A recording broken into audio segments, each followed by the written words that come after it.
नमस्कार, मेरा नाम है भीमसेन सिंह उज्ज्वल और मैं आपको सुना रहा हूँ अमृता प्रीतम की आत्मकथा रसीदी टिकट। आइए सुनते हैं उसका 20वां भाग, जिसका नाम है एक खबर। खबर सुनी, मैं हैरान वक्त की ओर देखने लगी। शायद वह भी चुपचाप मेरी ओर देख रहा था कि यह खबर सुनकर मैं क्या कहूँगी। जिसने खबर बताई थी, मैंने उसे सिर्फ इतना कहा, सोचा था शांत मन अपने शांत कमरे में बैठी दुनिया से विदा लूंगी। खून से लिपटी मौत मुझे अच्छी नहीं लगती, पर अब अगर कुदरत को वही मंजूर है तो वही सही। खबर सुनी थी कि मुझे मरवा देने की साजिश हो रही है। यह हवा में उड़ती सी अफवाह नहीं थी, उसे कानों सुनी बात थी। जिसने बताया, हल्का सा बुखार हो गया जो लगभग 3 दिन रहा। एक इमरोज ही थे जो मेरे मन को संभालते रहे। मन संभल गया था, पर कुछ दिनों का अंतराल डाल कर अजीब सपना देखा कि मिट्टी में एक मकान से घिरी हुई हूँ। मकान की दीवारें भी मिट्टी की हैं और दरवाजे भी मिट्टी के, पर दरवाजे इस तरह बंद हैं जैसे दीवारों में दीवार हो गए हों। और उस समय एक भयानक हंसी कानों में पड़ी, साथ ही भयानक सूरत देखी, इतनी भयानक कि कयास में नहीं जा सकती। मैं दौड़कर दरवाजे की ओर गई, पर दरवाजा बंद था। दूसरे दरवाजे की ओर गई, वह भी बंद था। फिर एक और दरवाजा सामने आया जो अचानक खुल गया और मैं उससे निकलकर बाहर सीढ़ियों की ओर बढ़ी कि वह सीढ़ियां उतरकर मैं इस मकान से शायद निकल जाऊंगी। खौफजदा सी पीछे देखा, ख्याल था कि वह भयानक सूरत मेरा पीछा कर रही होगी, पर वह नहीं थी। मैं जल्दी से उस मकान से निकलने की कोशिश कर रही थी। जिस समय नींद खुल गई, इमरोज को सपना सुनाया पर अब मैं खौफजदा नहीं थी। स्वयं ही सपने की तस्रीह की कि वह मिट्टी का मकान मेरी अपनी काया का प्रतीक है और वह भयानक सूरज जो मुझे दिखाई दी वह मेरे खौफ की थी, मेरे भीतर पड़े हुए खौफ की।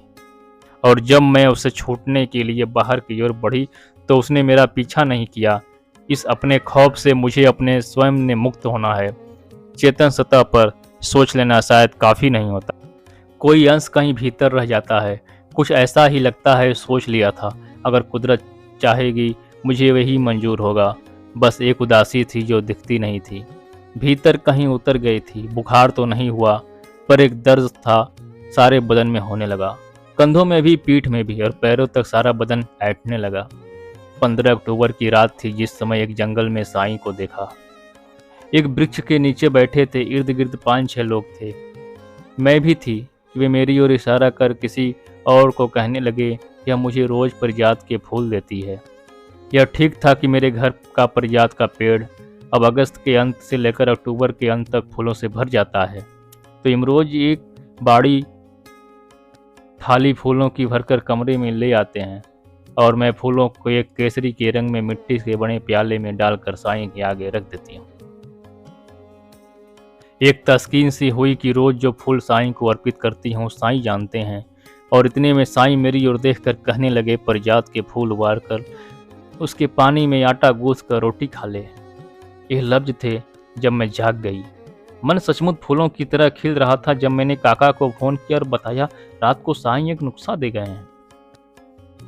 उनका कहना था, वैद्य जी से या किसी से पूछने की जरूरत नहीं, अगर साईं कह गए हैं तो वह एक बेमिसाल नुस्खा है। आज से ही रोज फूलों के पानी की रोटी बनाकर खाया करूं। एक दिन और बीत गया। मैंने वैद्य जी को फोन किया, पूछा क्या परिजात के फूलों को उबालकर उसके पानी से आटा गूंथ कर रोटी खाई जा सकती है। वैद्य जी ने कहा, अरे यह तो बहुत अच्छा नुस्खा है, बदन की सारी पीड़ा दूर हो जाएगी, कभी बुखार भी नहीं होगा। हम लोग परिजात के पेड़ के छिलके से कई दवाइयाँ बनाते हैं, नर्म पत्ते की दवाइयों में डालते हैं, मिल जाए तो फूल भी। और वैद्य जी पूछने लगे, यह नुस्खा किसने बताया? मैंने हंस दी, कहा साईं बता गए हैं रात को सपने में। वैद्य जी बहुत हैरान नहीं हुए, कहने लगे, वह आपको बता सकते हैं, आगे भी तो किसी ने स्वप्न में दवा दी थी आपको। आज से ही उस पानी की रोटी खाना शुरू कर दें।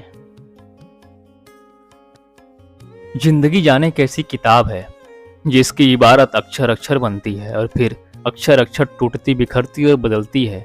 और चेतना की एक लंबी यात्रा के बाद एक मुकाम आता है जब अपनी जिंदगी के बीते हुए काल का, उस काल के हर हादसे का, उसकी हर सुबह की निराशा का, उसकी हर दोपहर की बेचैनी का, उसकी हर संध्या की उदासीनता का और उसकी जागती रातों का एक वह जायजा लेने का समर्थ पैदा होता है जिसकी तसरीह में नए अर्थों का जलाल होता है और जिसके साथ हर हादसा एक वह कड़ी बनकर सामने आता है जिस पर किसी मैं ने पैर रखकर मैं के पार जाना होता है। अमृता। परछाइयों को पकड़ने वालों, छाती में जलती हुई आग की कोई परछाई नहीं होती।